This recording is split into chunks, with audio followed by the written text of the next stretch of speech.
Hello everybody. I was sitting here watching the news and they was talking about Hurricane Earl, and it's taken more of a western shift, so it's expected to hit the North Carolina coast sometime Thursday.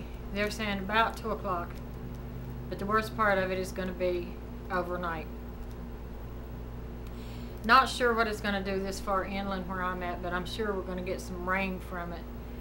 And we do need the rain.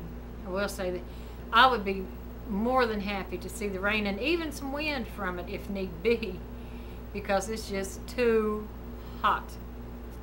Just too hot. I don't remember it ever being that, well, the past several years have been this hot, but before that I don't remember it ever being this hot.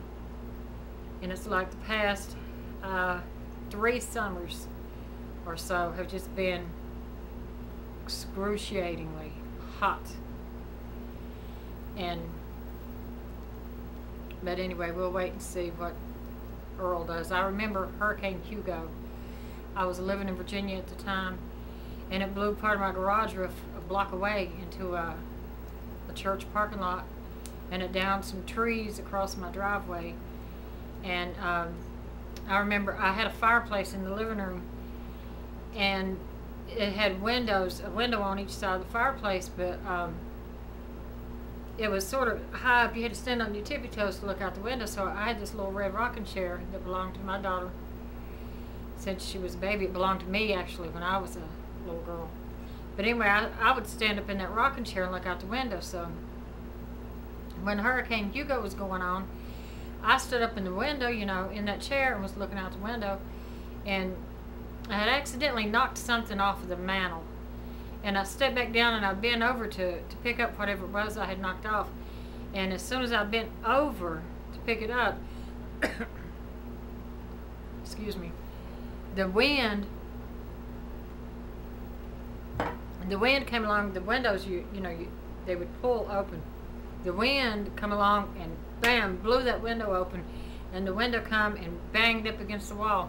Had I been standing there, it didn't break though, but had I been standing there, the window would have blown right in my face, and that would have hurt.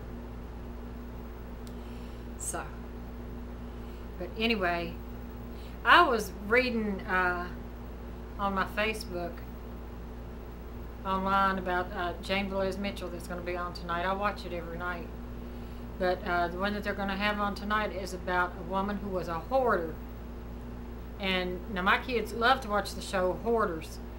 Joe has a lot of those shows, and he tells me about them all the time. I've caught it a couple of times, but most of the time when it comes on, I'm asleep.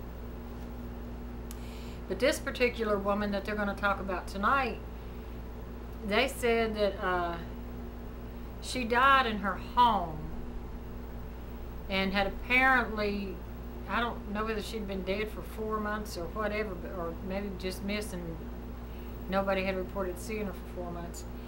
And even the cadaver dogs couldn't find her, because they said she was buried so deep in junk in her home.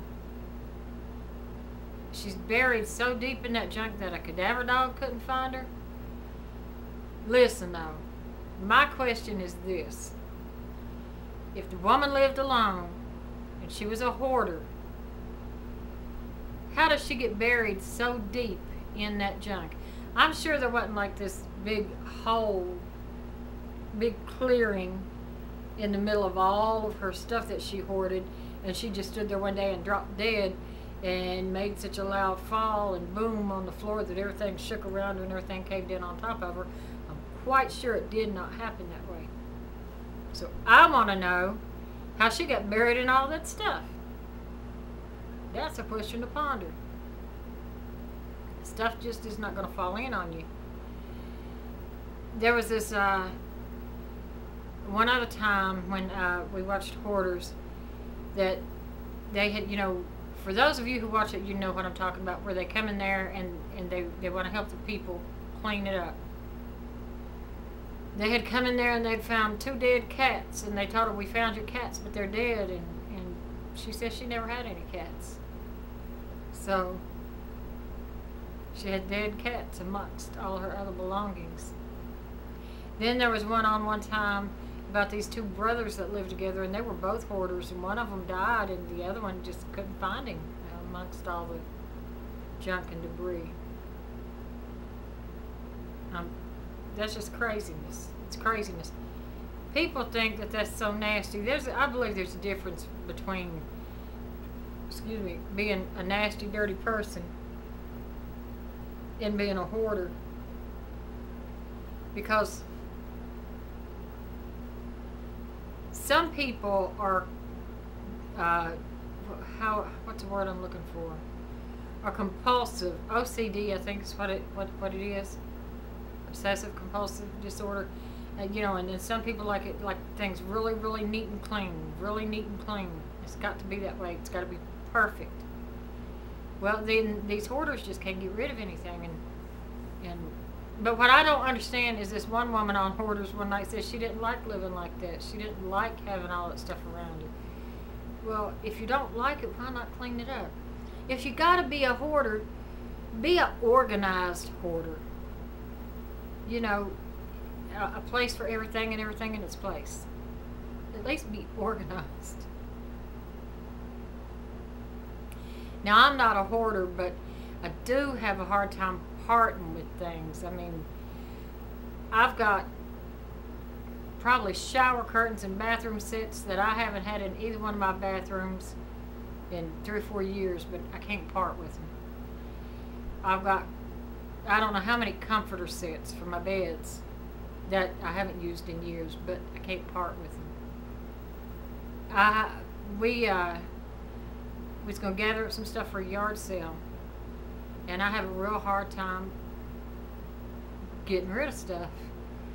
And so I decided that, I had this great big box. Went and bought a lawnmower, and I saved the box that the lawnmower came in, and I said, well, I'm going to go through everything. I'm going to get rid of things that I just don't need, odds and ends, picture frames, this, that, and the other, curtains,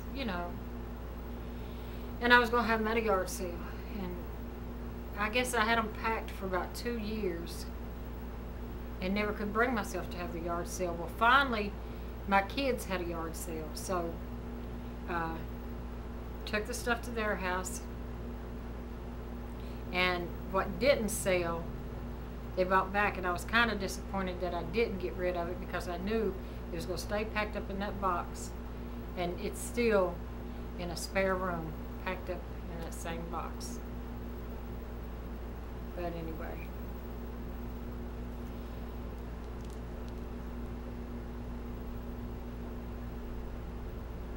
Oh, I've lost my train of thought. Anyway, I do need to have another yard sale. Yeah, and this is no lie, though. The reason I haven't had one this year, it's just been too daggone hot. Just too hot. And so I can't see me sitting outside in all that heat. And besides, my doctor don't want me in temperatures above 84 degrees. So I don't really spend any time outdoors at all. And the only time that I am outdoors is only when I'm in the vehicle coming back and forth to work or to the store. But I don't get to sit outside and enjoy the patio. I don't get to really do any kind of yard work because of the heat. It's just excruciating. And it's bad when you walk across your grass and it crunches. So we need some of that rain that's supposed to be coming Thursday. But anyway, so I guess that's all I got to say for now. And until next time, bye-bye.